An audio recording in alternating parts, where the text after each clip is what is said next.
नमस्कार दोस्तों, मैं हूं आपका दोस्त, आपका होस्ट आर के, और आप देख रहे हैं आर के ट्रेडिंग। दोस्तों, तारीख है आज 31 मई 2020 और 30 मई 2020 के आपके सवाल मेरे जवाब, जो कल आप लोगों ने सवाल भेजे थे, उन सारे सवालों पर आपका जितने लोगों ने सवाल भेजा था रूल के हिसाब से, उन सारे सवालों को सेलेक्ट करके आज आपके सवाल मेरे जवाब का 67वां एपिसोड लेकर आपके सामने हाजिर हूँ।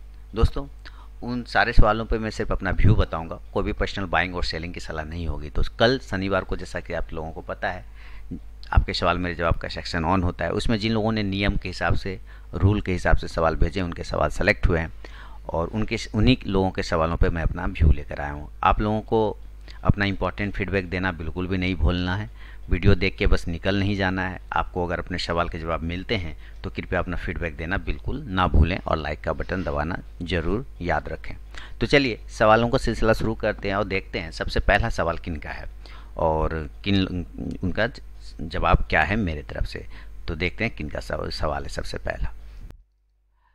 तो सबसे पहला सवाल है दोस्तों, संतोष गोंडकार साहब पुणे महाराष्ट्र से कह रहे हैं कि I have yes bank shares quantity 3265 number, यानी 3265 क्वांटिटी की शेयर है इनके पास यस बैंक का।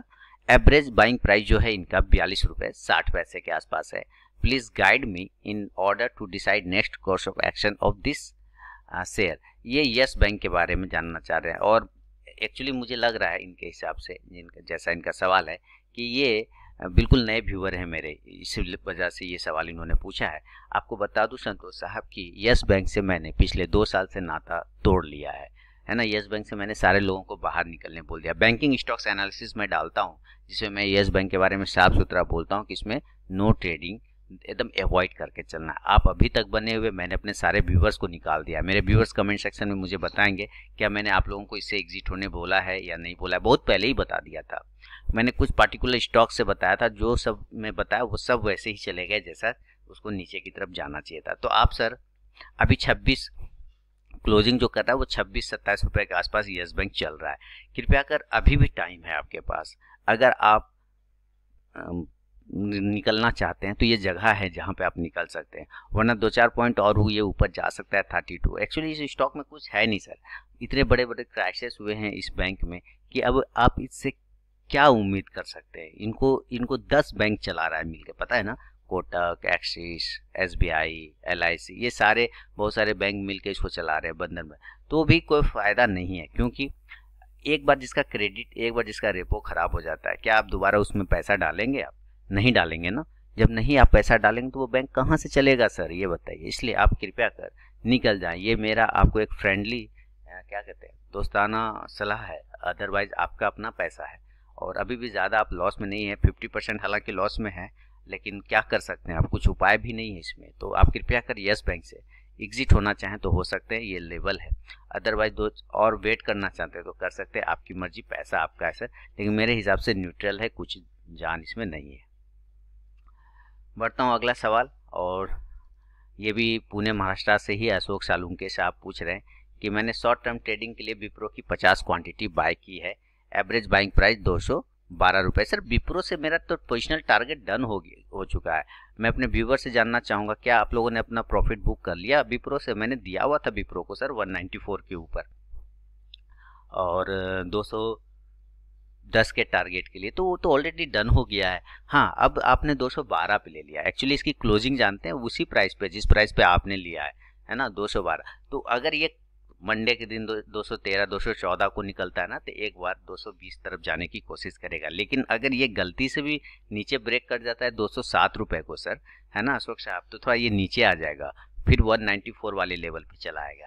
तो ये जरा आप नज़र बना कर रखिए। अगर ये 207 नीचे को से ब्रेक करता है तो फिर निकलने में भलाई है।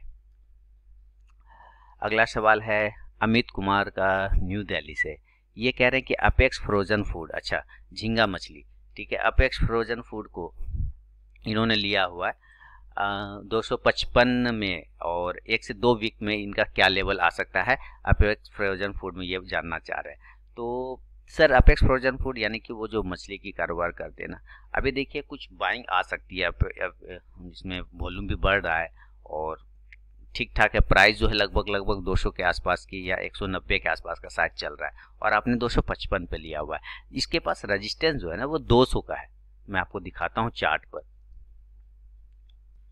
अपेक्स फ्रोजन फूड का जो रेजिस्टेंस है ना सर वो 200 का है। 200 का एक इम्पॉर्टेंट रेजिस्टेंस है, वो जब तक ब्रेक नहीं होगा ना तो मुश्किल है सर, बहुत मुश्किल है। 200 का एक इम्पॉर्टेंट रेजिस्टेंस है, अगर ये 200 को ब्रेक करता है ऊपर की साइड में तब तो आप उम्मीद कर सकते हैं कि ये 210 तक जा सकता है।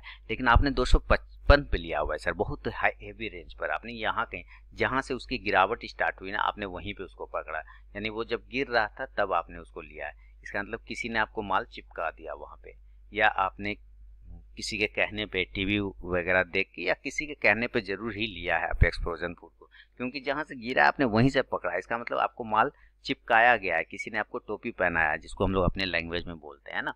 तो ये चीज़ें होती है, वहीं से गिरा है। तो अभी देखिए बहुत रेजिस्टेंस है, इसको 200 है, फिर उसके बाद 225 का आएगा, फिर 250 का आएगा, फिर 275 का रेजिस्टेंस है।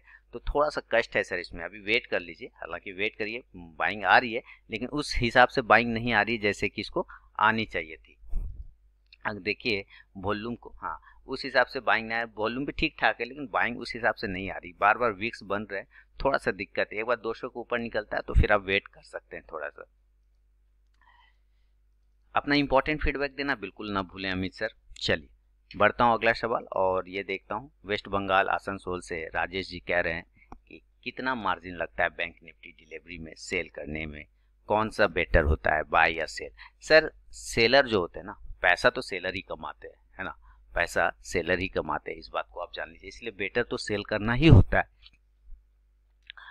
लेकिन आप ये जान लीजिए कि मार्जिन हर एक का अलग अलग होता है। फायर जेरोदा स्टॉक कुछ ऊपर नीचे चलते हैं।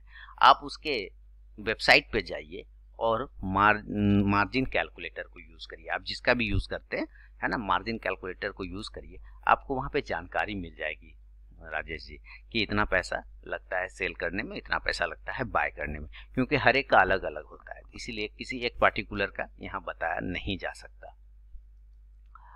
अगला सवाल है नितेश कुमार रांची से कह रहे हैं कि हिंदुस्तान यूनिलीवर को 2025 पे बर्जर पॉइंट 463 पे होल्ड किया है 2 वीक्स के लिए, क्या होगा? Thank you for call on Berger paint. Welcome sir, and I also booked good profit in NIT tech about 1150 and sold 1500। पिछली बार आपने इसके लेवल बताए थे जी, मैंने NIT टेक में बताया हुआ था 1150 के ऊपर निकलेगा, 1200 के ऊपर निकलेगा तो 1500 तक के टारगेट देगा, वो दे दिया है, तो उसमें आपको मुबारक को आपने प्रॉफिट बुक किया। बर्जर पेंट में भी आपने प्रॉफिट बुक कर लिया, जो मैंने शॉर्ट टर्म कॉल स्टॉक फटाफट वाले में दिया हुआ था, इसके लिए भी आपको मुबारक हो। अब तक जब बर्जर पेंट में आपने प्रॉफिट बना लिया तो फिर आप उसमें क्यों बने हुए हैं, ये मुझे बिल्कुल समझ में नहीं आ रहा है। लेकिन हिंद यूनिलीवर आपने 2025 पे लिया हुआ है, तो 2025 पे अगर हिंद यूनिलीवर लिया है, क्लोजिंग चल रही है उसकी 2057, यानी कि उसमें अभी आप प्रॉफिट में है, बहुत अच्छी बात है। याद रखिए 2090 का प्राइस, इसका एक इंपॉर्टेंट रेजिस्टेंस, अगर 2090 को ब्रेक करता है ऊपर की साइड में तो 2150 तक जाने की कोशिश करेगा। बर्जर पेंट के चार्ट को, चलिए बर्जर पेंट को चेक करते हैं कि बर्जर पेंट में मैंने कल एनालिसिस करके डाल दिया था आपको, बर्जर पेंट मैंने एनालिसिस करके डाल दिया था कि पोजीशन आपने अब जो नया बनेगा वो 500 के ऊपर बनेगा, प्रॉफिट बुक कर लीजिए, कोई टेंशन नहीं, नया पोजीशन 500 के ऊपर बनेगा, उसके पहले कहीं नहीं बनेगा। तो इस बात पे आप नजर बना के रख सकते हैं। तो उम्मीद करता हूँ आपको आपके सवाल का जवाब मिला होगा और आप अपना लाइक का बटन और फीडबैक जरूर देंगे। बढ़ता हूँ अगला सवाल किनका है। राजदीप शाह साहब आसाम से कह रहे हैं कि हफ्ते की 5 ट्रेडिंग सेशन में 4 दिन कंसिस्टेंट प्रॉफिट होता है, मुबारक हो सर। मोर लॉस मोर और लेस, यानी कम ज़्यादा इनको प्रॉफिट होता है, ठीक है 4 दिन बहुत बढ़िया। बट एक दिन ऐसा होता है कि पूरा 4 दिन का प्रॉफिट खत्म हो जाता है, वाइप आउट हो जाता है। तो इस प्रॉब्लम को कैसे ठीक करें? ये आपकी साइकोलॉजिकल प्रॉब्लम है, ठीक है, ये आपकी साइकोलॉजिकल प्रॉब्लम है। आप स्टॉक मार्केट को एज ए बिजनेस नहीं देख रहे, आप स्टॉक मार्केट को एज ए बिजनेस नहीं देख रहे, आप अपने ट्रेड को मैनेज नहीं कर रहे। क्या कर रहे हैं? आप अपने ट्रेड को मैनेज नहीं कर रहे। मैं एक एग्जांपल देना चाहूँगा, ऐसे आपको बहुत सारे वीडियो मेरे मिल जाएंगे यूट्यूब चैनल पे, RK ट्रेडिंग चैनल पे जाइए और वहाँ पे आपको, मेरे चैनल पे जाइए, वहाँ प्लेलिस्ट में जाना है, ट्रेडिंग साइकोलॉजी वाले प्लेलिस्ट में। किस में जाना है? ट्रेडिंग साइकोलॉजी मैं आपको दिखा देता हूँ। देखिए ये तो एक आरके ट्रेडिंग चैनल जो मेरा यूट्यूब चैनल है, इसके प्लेलिस्ट में भी आएंगे, या फिर मेरा वेबसाइट आप ओपन कर लेंगे rktrading.online। जब आप इसको लिखेंगे rktrading.online, ठीक है, ऑनलाइन, यहाँ पे भी आपको यहाँ पे भी मिल सकता है। ये मेरा वेबसाइट है rktrading.online, मेरा वेबसाइट है। आपको यहाँ पे भी वो साइकोलॉजी वाले वीडियो मिल जाएंगे, अभी आपके सामने ओपन हो रहा है। और सिर्फ ये आप ही के लिए नहीं है, बाकी जितने मेरे व्यूअर्स हैं, कृपया साइकोलॉजी वाले वीडियो मेरे जितने हैं, अगर वो उसको कंटिन्यू देखेंगे ना, तो मेरा इतना इस बात पे पूरा विश्वास है कि उनको कम से कम हफ्ते के सारे दिन जो आप कमाते हैं वो एक दिन में वाइप आउट नहीं हो सकता, इतना मुझे भरोसा है। आप यहाँ वीडियोस वाले सेक्शन में जाएंगे सर, वीडियोस वाले सेक्शन में जाने के बाद आपको ट्रेडिंग साइकोलॉजी का एक प्ले लिस्ट मिलेगा, ट्रेडिंग साइकोलॉजी, यहाँ इस पर आप क्लिक करेंगे। जब आप इस पर क्लिक करते हैं तो देखिए ये ओपन हो जाएगा, और यहाँ पे बहुत सारे वीडियोस हैं मेरे ट्रेडिंग साइकोलॉजी वाले, ये भी ओपन हो रहा है। देखिए ये ओपन हो गया, और यहाँ पे जितने वीडियोस हैं ये सारे ट्रेडिंग साइकोलॉजी आपको काफ़ी हेल्प करेंगे सर, बहुत सारे, मोर देन वीडियोस। यहाँ नेक्स्ट करेंगे ना, नेक्स्ट तो और आगे भी वीडियो आ जाएगा, ठीक है, और भी आगे वीडियो आ जाएगा आपको। तो इतने ज़्यादा वीडियोस ट्रेडिंग साइकोलॉजी पे मेरे हैं कि जब आप इसको देखेंगे तो आपको यकीन मानिए कि हफ्ते में जो 4 दिन आप प्रॉफिट कमाते हैं वो एक दिन में ख़त्म नहीं हो सकता, ठीक है। इसको आपको देखने से काफ़ी हेल्प मिलेगी सर, आप इसको ज़रूर से ज़रूर देखने की कोशिश करें, और अपना इम्पोर्टेंट फीडबैक देख के ज़रूर मुझे बताएंगे राजदीप सर। बढ़ते हैं अगला सवाल, और देखिए ये राजकुमार साहब का सवाल है, पटियाला से कह रहे हैं कि प्रेस्टीज स्टेट के 500 शेयर। सर मैंने पिछले बार आपको प्रेस्टीज स्टेट के बारे में बता दिया था, उम्मीद करता हूँ आपने प्रॉफिट बुकिंग वगैरह कुछ तो जरूर किया ही होगा। आपने 162 रुपये 80 पैसे पे खरीदे थे 500 शेयर, अब बताएं इसको क्या करें। मैंने आपको प्रेस्टीज स्टेज के बारे में पिछले बार भी बताया हुआ था, ठीक है, कि ये एक बार 160 अगर इस लेवल को ब्रेक करता है, मतलब 147, 48 या 150 को ब्रेक करता है, तो एक बार 160 के तरफ जाने की कोशिश करेगा, और ये गया भी 160 के आसपास गया भी। आपको कुछ ना कुछ यहाँ पे अभी जो क्लोजिंग चल रही है ना, अभी क्लोजिंग आ गई 156 के पास, आपकी बाइंग प्राइस है 162, अभी भी नीचे है। स्टॉप लॉस सर आपको 140 का मेंटेन करना पड़ेगा, मैंने तब भी बताया था इस बात को, स्टॉप लॉस 140 का मेंटेन करना पड़ेगा। तो अगर 140 का मेंटेन करके आप रखते हैं, और ऊपर की साइड में अब जो इनका रेजिस्टेंस है वो 164 है, अगर ये 164 को ब्रेक कर देता है तभी राजकुमार साहब आप प्रॉफिट में आ सकते हैं। 164 को चांसेस हैं, वॉल्यूम भी अच्छा खासा प्रेस्टीज में बना हुआ है, कोई टेंशन नहीं। लास्ट टाइम जो इसने वॉल्यूम बनाया था बहुत अच्छा बना है, आप अगर देखना चाहेंगे तो मैं प्रेस्टीज के, शायद मुझे तो प्रेस्टीज स्टेज है ना, आपका वॉल्यूम काफ़ी अच्छा डेवलप किया है इस बंदे ने। देखिए नीचे बहुत ही अच्छा वॉल्यूम है इसके पास, लेकिन 164 का एक रेजिस्टेंस भी, जब तक वो नहीं कटेगा तब तक इसमें थोड़ी बाइंग नहीं आ सकती है, तो इसको नज़र बना के रखिए, 140 का स्टॉप लॉस मेंटेन कर सकते हैं। बढ़ता हूँ अगला सवाल, और राजस्थान से सूरज जी पूछ रहे हैं, सूरज जी बीकानेर राजस्थान से, कि एनालिसिस जुबलियन फूड आफ्टर 29 में अप या डाउन, यानी जुबलियन फूड के बारे में ये जानना चाह रहे हैं। सर जुबलियन फूड तो बेहतरीन स्टॉक्स है, जुबलियन फूड के लिए एनालिसिस आप जानना चाह रहे हैं, ठीक है, वो मैं कर दूंगा, लेकिन ये सवाल ऐसे नहीं होता है सूरज साहब। एक्चुअली थोड़ा सा निराशा मुझे लगता है कि जब सीनियर लोग ऐसे सवाल लिखते हैं अधूरा, तो मुझे थोड़ी निराशा हाथ लगती है।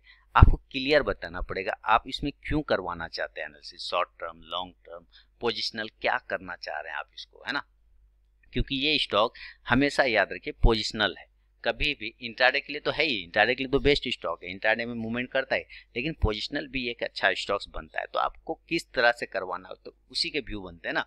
अभी ऊपर की साइड में जब तक 1740 नहीं कटेगा, 1740, तब तक ये 1800 का लेवल नहीं देगा, मैं इतना जानता हूँ। नीचे 1600 का एक इंपॉर्टेंट सपोर्ट है, अगर 1600 को नीचे ब्रेक करेगा तो 1530 तक जा सकता है जुबलियन फूड। फिलहाल शॉर्ट टर्म में ये आपको मैं बता सकता हूँ। अपना इंपॉर्टेंट फीडबैक जरूर दें, आपके फीडबैक का इंतजार रहेगा। प्रशांत नंदन जी नासिक से कह रहे हैं, suggest best stock for 1 year perspective detail analysis on Sterlite tech. ये 1 साल के लिए बहुत बेहतरीन स्टॉक, बेस्ट स्टॉक ही खोजना चाह रहे हैं। नॉर्मल स्टॉक से प्रशांत साहब आपका काम नहीं चलेगा क्या? मैं तो नॉर्मल स्टॉक पे काम करता हूँ, बेस्ट को भूल जाएं, सारे बेस्ट हैं। जो आपके लिए काम कर गया प्रशांत जी वो बेस्ट है, सीधी सीधी बात मैं यही जानता हूँ। जो चीज़ें मेरे लिए काम कर गई, जो चीज़ें आपके लिए काम कर गई वो आपके लिए बेस्ट, जो चीज़ मेरे लिए काम करेगी वो मेरे लिए बेस्ट। तो बेस्ट को छोड़ दीजिए, नॉर्मल को पकड़िए, वही बेस्ट बन जाएगा। तो मैंने बहुत सारे स्टॉक्स अपने वेबसाइट पर और अपने चैनल पर बताए हुए। मैं एक पोर्टफोलियो बना रहा हूँ छोटा सा, ज़्यादा बड़ा नहीं, छोटा स्टॉक्स के, छोटे छोटे स्टॉक्स के कुछ पोर्टफोलियो हैं। जल्दी मैं वीडियो बना दूंगा जिसमें लॉन्ग टर्म इन्वेस्टमेंट किया जा सकता है। तो बने रहिए चैनल के साथ उसको देखने के लिए। रहा स्टेरलाइट टेक, सर डिटेल ये इस तरह से एनालिसिस नहीं हो सकती स्टेरलाइट टेक। आपको मुझे बताना पड़ेगा कि आपने अगर स्टेरलाइट टेक को लिया है तो किस प्राइस पे आपने लिया है, या नहीं लिया है, लेना चाहते हैं, ये आपको लिखना पड़ेगा। नहीं तो फिर स्टेरलाइट टेक का क्यों, फिर मैं एनआईटी टेक का क्यों नहीं करूं, ये बताइए। फिर मैं स्ट्राइड फार्मा का एनालिसिस क्यों ना करूं। आप इसमें कुछ रीजंस बताएंगे तभी तो कि आप लेना चाहते हैं, नहीं लेना चाहते हैं, या आपके पास पहले से लिया हुआ है इस वजह से आप करना चाहते हैं। ऐसे में बता दूं, ये 100 के ऊपर जब तक नहीं निकले स्टेरलाइट टेक ना, 100 के ऊपर, तब तक इसमें पोजीशन नहीं बन सकता। 100 के ऊपर निकलेगा तो 106 तक जाने की कोशिश करेगा। नीचे अगर ये 90 को ब्रेक कर देता है तो ये कमजोर हो जाएगा, 86 तक भी स्टेरलाइट टेक जा सकता है। राजीव जी दिल्ली से कह रहे हैं कि आपके वीडियोस देखकर सीखने की कोशिश करता हूं। Thank you sir. थोड़ा बहुत मैंने JSW steel, actually JSW steel होता है सर, आपने जॉ स्टील लिखा हुआ है, कब 1 डे का चार्ट देखा, मेरे को लगा कि उसमें 3 टाइम, सर आपको लगा, आप मेरे कल हैवी वेट स्टॉक्स एनालिसिस को आप चेक कर लें, हैवी वेट स्टॉक एनालिसिस को चेक कर लें, उसमें मैंने जेएसडब्ल्यू स्टील के बारे में क्लियर कट बताया है। आपके सवाल का जवाब वहीं पे मिल जाएगा। अब और ये हैवी वेट स्टॉक्स कहाँ मिलेगा एनालिसिस, वो मेरे बाजार हाट न्यूज़ चैनल पे मिलेगा, जो ऑलरेडी मैंने कल पोस्ट किया हुआ है। आप उस वीडियो को एक बार देखें और वहां पे मुझे फीडबैक जरूर दें। चिरंजीत साहब कोलकाता से कह रहे हैं कि I can exit my CNC share through MO order, यानी आफ्टर मार्केट ऑर्डर से क्या ये अपने सीएनसी शेयर से एग्जिट कर सकते हैं। And if touch my exit rate in pre open market it will be exit और it will be exit after 9:15। ये 9:15 में ही आप एग्जिट हो पाएंगे। 9:15 से ऑर्डर प्लेस हो जाता है सर। आफ्टर मार्केट ऑर्डर में क्या होता है कि ऑर्डर प्लेस कर सकते हैं, लेकिन उस वक्त आप एग्जिट नहीं हो पाएंगे। ऑर्डर आपका सिर्फ आपके ब्रोकर के पास जाता है, ब्रोकर एनईसी में ट्रांसफर कर देता है और आपका ऑर्डर प्लेस हो जाता है, ठीक है। लेकिन वो ट्रिगर होगा 9:15 पे ही, 9:15 पे ही, उसके पहले नहीं हो पाएगा सर। इस बात को आपको सारे लोगों को समझना पड़ेगा। लोग सोचते हैं कि मैं पहले ही बेच दूं, नहीं, ट्रिगर होगा उसी समय 9:15 में, आप सिर्फ प्लेस कर सकते हैं वहां पर। मंगलुरु कर्नाटका से जीत साहब, अगला सवाल है इनका कि आईएफबी इंडस्ट्रीज के 45 शेयर को बाय किया हुआ है 395 पे आईएफबी, ठीक है सर, कोई बात नहीं। उसका नाम शायद है सर पूरा आईएफबी इंडस्ट्रीज है ना, हाँ आईएफबी इंडस्ट्रीज जी, ठीक है। तो 45 शेयर को 395 पे लिया है, ठीक है, और डीसीबी बैंक को 100 शेयर को 63 पे लिया है। 4 दिन से होल्ड करा हूँ, लिया था शॉर्ट टर्म के लिए। अच्छा, शॉर्ट टर्म के लिए होल्ड किए थे 4 दिन से, ठीक है। अब लॉस में हूँ, क्या करूँ। देखिए सर, आईएफबी इंडस्ट्रीज ये आपने क्या सोच के लिया मुझे बिल्कुल भी पता नहीं है, पहली बात। दूसरी बात क्या है कि इसके पास एक रेजिस्टेंस का लेवल है, वो लेवल है 400 का, राउंड नंबर 400 का। आप बिल्कुल रेजिस्टेंस के पास ही आपने खरीद लिया, रेजिस्टेंस के ऊपर लेना, जब भी लेना है रेजिस्टेंस के ऊपर लेना। 400 का एक रेजिस्टेंस है, 400 कटेगा ना तो 430 के टारगेट देगा। नीचे की साइड में अब थोड़ा मुश्किल क्या है, अगर 360 अगर ब्रेक कर गया नीचे 360 तो ये सीधे 330 पहुंच जाएगा, ये दिक्कत है इसके साथ। दूसरा है डीसीबी बैंक। देखिए डीसीबी बैंक में सर ना कुछ दम जान नहीं है, लोग कैसे इसमें लगे रहते हैं, मुझे तो बिल्कुल पसंद नहीं है। मैं अपना पर्सनल व्यू बता रहा हूँ, आपका हो सकता है कुछ अलग हो, लेकिन मैं अपनी बात बता रहा हूँ कि डीसीबी बैंक में कुछ दम जान है नहीं। आप 62 के आसपास चल रहा है वही बाइंग प्राइस जो आपने लिया है 63। आप चलिए यहाँ चार्ट पे देखते हैं डीसीबी बैंक। मेरे नज़र में इस बैंक की तो मैं एनालिसिस भी नहीं करता, है ना। लोगों के नज़र में होगा बड़ा बैंक, मेरे नज़र में तो इसका कुछ भी ये नहीं है। ऊपर की साइड में सर एक रेजिस्टेंस है इसको 72 का, जब तक 72 ब्रेक नहीं होगा ना सर इसका कुछ नहीं हो सकता। नीचे अगर ये गलती से भी ब्रेक कर गया ना 57 को या 56 को तो दिक्कत हो जाएंगे, फिर आप दिक्कत में आ जाएंगे सर। इसलिए क्या है कि ऐसे सब स्टॉक्स पे जल्दी ट्रेड करने की कोशिश ना करें। बहुत ही आपने या तो न्यूज़ देखा है, टीवी देखा है, हो सकता है आपने वहाँ पे देख के खरीदा हो, क्योंकि मैं तो ये सब शेयर कभी रेकमेंड करता ही नहीं पर्सनली। इसलिए मैं उम्मीद करता हूँ कि आपने टीवी या न्यूज़ या कहीं और से भी किसी और सोर्स से लिया होगा कुछ, तो आपको मैंने लेवल बता दिए इसके। IFB का भी और DCB का। अगर वो सब लेवल करता है तो फिर आपको निकलना पड़ेगा सर नीचे की साइड से।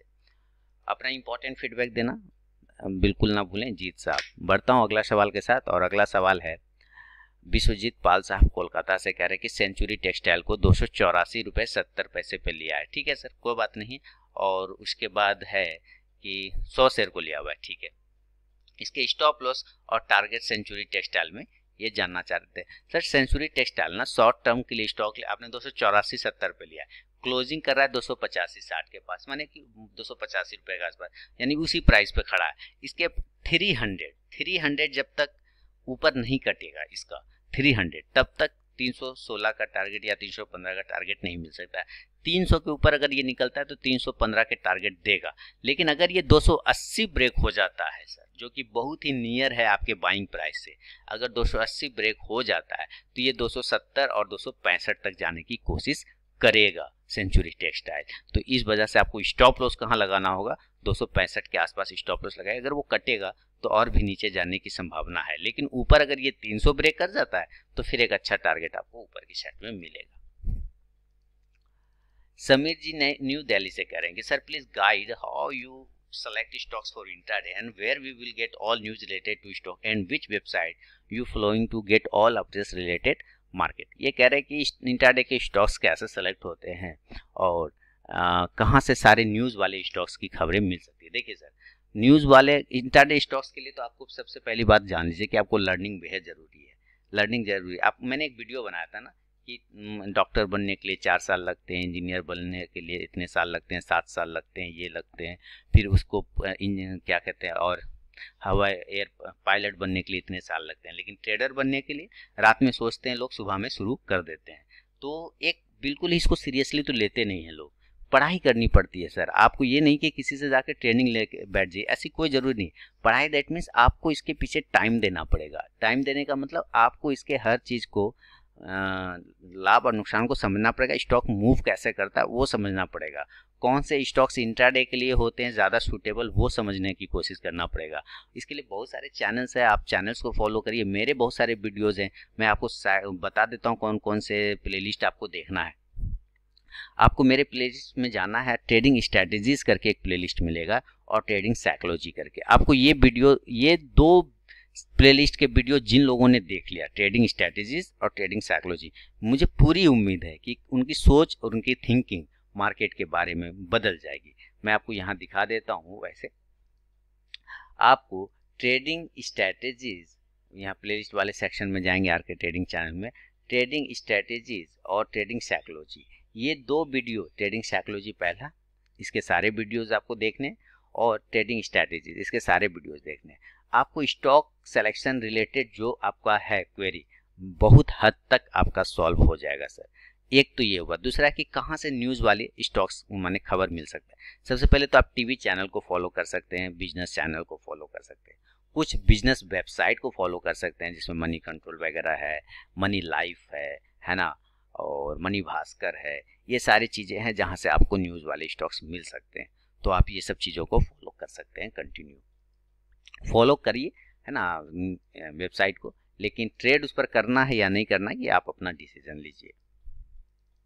प्रकाश मेहत्रे साहब औरंगाबाद से अगला सवाल भेज रहे हैं, लिख रहे हैं कि tell me about hedging in option selling strategy not option buying hedging से। सर मैं ऑप्शन में ना सेलिंग की स्ट्रैटेजी या सेलिंग का हेजिंग करता ही नहीं प्रकाश साहब। मैंने पिछले ही बार कहा था, आप हालांकि पिछले बार से ही लगे हैं घुमा फिरा के एक ही सवाल को भेज रहे हैं, कभी ऐसे लिखते हैं कभी वैसे लिखते हैं, लेकिन मैंने साफ सुथरा पिछले ही बार कहा था कि मैं सेलिंग करता ही नहीं। ऑप्शन तो मैं करता ही नहीं, उसमें भी खासकर सेलिंग नहीं। मैं मुझे सिर्फ बाइंग आती है, मैं बाइंग ही करता हूँ, और बाइंग में हेजिंग करने की कोशिश करता हूँ, जो मैंने कई बार थर्सडे वाले वीडियो में लाइव करके दिखाया है। तो आप थर्सडे वाले वीडियो देखेंगे ना प्रीवियस 2-3 मंथ के, तो आपको मिल जाएगा वहाँ पे। इसलिए सेलिंग के बारे में मैं कोई आपको आइडिया नहीं दे सकता sir, sorry for this. Kanhaiya ji Satara से कह रहे हैं कि bank Nifty down due to GDP next week. अच्छा, जीडीपी के वजह से क्या बैंक निफ्टी नीचे आ सकता है, इनका ये सवाल है कि बैंक निफ्टी जीडीपी की वजह से नीचे आ सकता है कि नहीं। देखिए सर, हम लोग लेवल जानते हैं, मेरा सीधी बात है, लेवल पे काम होता है ना, कि अगर ये लेवल कटेगा तो नेक्स्ट लेवल क्या हो सकता है, मैं इतना ही जानता हूँ। आएगा नहीं आएगा उसकी मैं बात ही नहीं करता, मैं सीधे जानता हूँ कि बैंक निफ्टी अगर 19,400 के ऊपर निकल जाएगा, 19,450 के ऊपर निकल जाएगा, तो बैंक निफ्टी सीधा सीधे 20,100 की तरफ जाने की कोशिश करेगा, ये हो सकता है। अगर बैंक निफ्टी नीचे कट जाएगा 18,500 के नीचे, तब ये सीधे सीधे लेवल 17,500 दिखाएगा। ये मैं बता सकता हूँ। जाएगा नहीं जाएगा ये चीजें, मैं भविष्यवक्ता तो हूँ ही नहीं, मैं सिर्फ लेवल देखता हूँ। ये लेवल कटेगा तो अगला क्या लेवल हो सकता है। तो इस वजह से आपको ये दोनों साइड के चीज़ों को समझना पड़ेगा कि अगर ये लेवल ऊपर कटेगा तो अगला क्या लेवल हो सकता है, नीचे कटेगा तो अगला क्या लेवल हो सकता है। अब वो मंडे को मार्केट खुलेगा तो पता चल जाएगा जीडीपी का असर कितना आ रहा है, नहीं आ रहा है। हाँ, असर पड़ता है, न्यूज़ का फॉलो होता है, उसमें न्यूज़ का इम्पैक्ट तो आता है ज़रूर। अब वो कितना इम्पैक्ट आता है मार्केट में, कोरोना से ज़्यादा जीडीपी इम्पॉर्टेंट है या कोरोना इम्पॉर्टेंट है, ये देखना पड़ेगा मंडे को। अंबरनाथ डिस्ट्रिक्ट थाने से विनायक मिस्त्री साहब कह रहे हैं कि गोल्ड बीज में स्विंग ट्रेडिंग करके 2 से 3% कमा सकते हैं क्या? सर ये आप एक्चुअली ना कंफ्यूज कर दे रहे हैं। क्या कंफ्यूज कर दे हैं? क्योंकि आपने सवाल भेजा है और उसके नीचे आपने अपना तरीका भी भेज दिया है। तो सर जब आपने तरीका भेज दिया है ना, आप कह रहे हैं कि गोल्ड बीज को आप प्रीवियस डे के लो प्राइस पर आज के दिन में खरीदते हैं और आज ही के दिन में बेच देते हैं 2% हाई पर, तो सर आप तो खुद लो पे खरीद रहे हैं और हाई पे बेच रहे हैं, तो प्रॉफिट में तो ये होंगे विनायक साहब, प्रॉफिट में तो है ना। आप नीचे लो पे खरीद रहे हैं, 2% हाई पे बेच रहे हैं, तो ऑलरेडी आप प्रॉफिट में है। तो आप तो कंफ्यूज कर दे रहे हैं सवाल लिख के, है ना। आप तो ऑलरेडी 2% हाई में बेच रहे हैं, तो इसका मतलब 2% प्रॉफिट में चले गए ना, गए कि नहीं गए। तो फिर ये ऊपर जो सवाल आपने भेजा है सर, ये तो बेकार हो गया ना, क्योंकि जवाब तो आप ही ने दे दिया है। आप बैक टेस्ट भी कर रहे हैं तो आपको इसका रिजल्ट बेहतर पता होगा। आप जब बैक टेस्ट आपकी कंप्लीट हो जाए ना, तो मेरा रिक्वेस्ट है कि आप मुझे भेज दें पूरा एक्सेल सीट, ताकि मैं अपने व्यूअर लोगों के साथ आपके एक्सपीरियंस को शेयर कर सकूं। विनायक साहब, मुझे उम्मीद है कि आप जरूर इस सारे एक्सेल सीट को अपना ट्रेडिंग के साथ भेजेंगे जरूर मुझे, और किसमें आपने कितना मुनाफा कमाया है। आप पूरा वो ना भेजें, अपना कैपिटल ना दिखाएं, बट एक्सेल सीट जरूर भेजें मुझे कि किस दिन कितने पे खरीदा, किस दिन कितने पे बेचा और उसका क्या रिजल्ट आया। सर जय सिंह कुशवाहा साहब इंदौर से कह रहे हैं कि I want to make position in SBI life for 2 से 3 वीक। अच्छा, 2 से 3 सप्ताह के लिए एसबीआई लाइफ में ये पोजीशन बनाना चाहते हैं, ठीक है sir. According to my analysis this stock is satisfying volume RSI MSCD open interest spurs. I want to know your review, please give me your previous comment. Sir actually previous comment नहीं होता, होता precious comment, है ना। लेकिन चलिए कोई बात नहीं, टाइपिंग मिस्टेक हो जाती है। तो यहाँ पे सर मैं आपको बता दूं कि 800 के पास इसका एक इम्पॉर्टेंट रेजिस्टेंस है। अभी स्टॉक 770 के आसपास चल रहा है, ठीक है, 770 के आसपास चल रहा है, और 800 के पास इसका इम्पॉर्टेंट रेजिस्टेंस है। ऊपर की साइड में अगर ये 790 को काटेगा तो 800 को टकराएगा, और वहां से ये देखना पड़ेगा कि 800 पर ये किस तरह से रिएक्ट करता है। 800 इसका इंपॉर्टेंट लेवल है, तो मेरा व्यू 800 के ऊपर बनेगा, उसके पहले बिल्कुल नहीं बनेगा। जब तक 800 को नहीं काटे तब तक मेरा कोई व्यू इस पे नहीं बन सकता, क्योंकि हो सकता है स्टॉक वहीं से टकरा के फिर से नीचे की तरफ गिर जाए। जय सर, ठीक है। तो आप अपनी भी देख लें 800 क्या मैं आपको गलत बता रहा हूँ, आप मुझे अपना कमेंट में जरूर बताइएगा। स्नेहाली जी पुणे महाराष्ट्र से कह रहे हैं कि स्विंग ट्रेडिंग ज़्यादा से ज़्यादा 10 सप्ताह की, ठीक है, अच्छी सी स्ट्रेटेजी बनाए। स्विंग ट्रेडिंग के लिए स्टॉक कैसे चुने? सर मैम देखिए क्या है ना कि एक स्विंग ट्रेडिंग के लिए स्ट्रेटेजी की बात है, तो मैं आपको फिर से कह दूं, आप शायद नई व्यूवर है मेरे चैनल की, आपको आइडिया नहीं है। मेरे चैनल पे जाइए, ट्रेडिंग स्ट्रेटेजीज करके एक प्लेलिस्ट मिलेगा, ट्रेडिंग स्ट्रेटेजीज, ठीक है, उसके वीडियोज आप देखिए, आपको वहाँ पे swing trading related stock selection और स्टॉक चुनने का तरीका आपको वहां पे पता चल जाएगा। रही बात अच्छी स्ट्रेटेजी, जो काम कर गई आपके लिए वो अच्छी है, जो काम आपके लिए नहीं किया वो खराब है ना, वो चीजें होती है। तो यहाँ अच्छी और बुरी का पैमाना कुछ नहीं होता है, सिंपल है, जो चीजें हमारे लिए काम करी वो अच्छी है, जो चीजें काम नहीं की वो खराब हो जाती है। तो ये हर एक के हो सकता है, जो मेरे लिए खराब है वो दूसरे के लिए अच्छी हो जाए, ये चीजें होती है उसको हैंडल करने के तरीके पे। लेकिन फिर भी मैं कोशिश करूंगा, एक बार फिर से मैं स्विंग ट्रेडिंग के लिए एक स्टॉक सिलेक्शन और साथ ही एक छोटी सी स्ट्रेटेजी जो कि काम करे, मैं आपको लेके आता हूं और मैं वीडियो बनाने की कोशिश करूंगा। अपना इंपॉर्टेंट फीडबैक देना बिल्कुल भी ना भूलें। चलिए, गणप्रीत सिंह साहब चंडीगढ़ से अगला सवाल भेज रहे हैं, और इनका है कि I have bought USD INR 75.7850 quantity 25 lot 25 lot को USD INR को इन्होंने खरीदा हुआ है 26 जून के एक्सपायरी को। तो सर आपने USD INR को डिलीवरी लिया हुआ है, ठीक है, कोई बात नहीं। चलिए USD INR के इन्होंने डिलीवरी लिया हुआ है 75.7850 पे, इसी लेवल पे। अब आपने डिलीवरी लिया है और बाय साइड ही लिया होगा ना, सेल साइड तो लिया नहीं होगा, बाय साइड ही लिया है ना सर। ये बाउट, हाँ खरीदा आपने। तो सर ये ऊपर आपने ऐसे जगह पे इसको खरीदा हुआ, अगर ये 76.15 को ब्रेक नहीं करता है तो फिर मुश्किल में पड़ जाएंगे आप, है ना। 76.15 को ऊपर ब्रेक नहीं करता तो मुश्किल में पड़ जाएंगे, और नीचे अगर गलती से भी 76.64 को ब्रेक करता है तो आप फिर और मुश्किल में पड़ जाएंगे। तो ये दिक्कत है सर, आपने बिल्कुल ऐसे लेवल पे लिया है जहां पर स्टॉक्स नीचे आने की संभावना पूरी है और ऊपर जाने की। तो मंडे को देखते हैं इसका रिएक्शन क्या होता है सर। लेकिन याद रखिए अगर 76.15 को ऊपर ब्रेक करता है तो आप बहुत अच्छे प्रॉफिट में रहेंगे गणप्रीत साहब। अपना इंपॉर्टेंट फीडबैक देना दोस्तों आप लोग बिल्कुल भी ना भूलें। अगर शेयर करना चाहते हैं अपने group, social media, WhatsApp media, जहां भी, तो आप शेयर कर सकते हैं मेरे इस सेक्शन को, मेरे इस वीडियोस को। साथ ही अगर टेलीग्राम चैनल ज्वाइन नहीं किया तो जरूर ज्वाइन कीजिए। लाइव मार्केट में कॉल्स प्राप्त करने के लिए फ्री ऑफ कॉस्ट में आपको वहाँ पे कॉल्स मिलते हैं।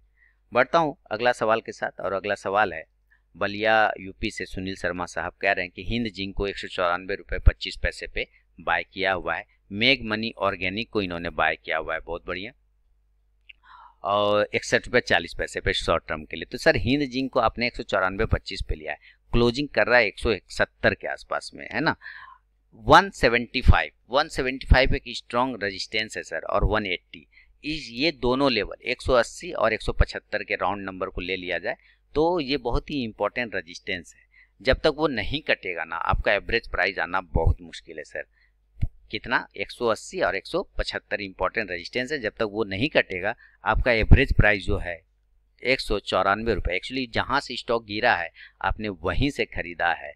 अगर हिंद जिंक को हम लोग चार्ट देखें तो आपने 194 रुपये पे लिया हुआ है हिंद जिंक को, और आप देखेंगे कि आपने बिल्कुल उसी जगह पे, है ना, देखिए जहाँ से वो गिरा है आपने वहीं से लिया है, यानी किसी ने फिर माल आपको चिपका के निकल गया हुई। तो ये चीज़ें होती कि जहाँ पर से गिर रहा होता है वहाँ से माल लिया गया है।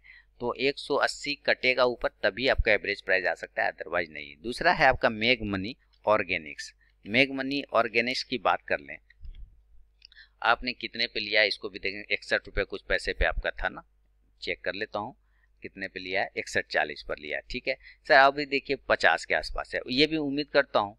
देखिए जबरदस्त गड़बड़ है सुनील सर, बहुत गड़बड़ है सर। ये इतना रेजिस्टेंस है इसको ना, मतलब 55 को जब तक ब्रेक नहीं करेगा मुश्किल में रहेंगे आप। 55 के लेवल को जब तक ब्रेक ना करे बहुत दिक्कत है सर। होल्ड करके रखिए अगर आप रख सकते हैं, अदरवाइज एग्जिट करना चाहें तो कर सकते हैं मेग मनी ऑर्गेनिक से। अगला सवाल है तनवीर आलम साहब का दिल्ली से कि TCS 2000 की बाइंग है, टारगेट और स्टॉप लॉस क्या होगा। सर TCS का मेरा 2025 के ऊपर अगर कट जाएगा तो 2100 का टारगेट आएगा। अगर 2025 को TCS ऊपर की साइड में कटेगा, इसके लेवल तो मैं निफ्टी IT के स्टॉक्स एनालिसिस करता रहता हूं, आप उसको फॉलो करिए, वहां आपको पता चल जाएगा। 2025 को ऊपर कटेगा तो 2100 का लेवल आएगा। नीचे की साइड में अगर कट जाता है 1960 रुपये, 1950 रुपये, तो ये कमजोर हो जाएगा। 1900 तक, 1890 तक भी जा सकता है। अनिल जी हैदराबाद से कह रहे हैं कि what is your view in ZEEL short term 10 से 15 दिन। तो जील में आपको 10 से 15 दिन के लिए ही करना हो है। तो चलिए जील को जो बात है तो जील का हम लोग देखना चाहेंगे, चार्ट देख लेते हैं। हालांकि अभी जील अच्छे मूवमेंट, फ्राइडे को भी जील ने एक अच्छा मूवमेंट दिखाया था। हम लोग जील को यहाँ पे खोलते हैं। जील जो है ना ऊपर की साइड में दोस्तों 192 का रेजिस्टेंस है। 192 अगर कट जाएगा ना तो एक बार 220 तक जाने की कोशिश करेगा। 192 ऊपर जब तक नहीं कटेगा तब तक नहीं हो सकता है। तो ये सवालों का सिलसिला दोस्तों हो गया ख़त्म, और आपके सवाल मेरे जवाब जो कल आप लोगों ने भेजा था 30 तारीख को, जिन लोगों ने नियम के हिसाब से उनके सवाल सेलेक्ट हुए, और उम्मीद करता हूँ अपना इंपॉर्टेंट फीडबैक देना बिल्कुल भी नहीं भूलेंगे। और अगर पसंद आता है तो अपने ग्रुप में, व्हाट्सएप ग्रुप में अपने दोस्तों को जरूर शेयर करेंगे, फेसबुक पे शेयर करेंगे।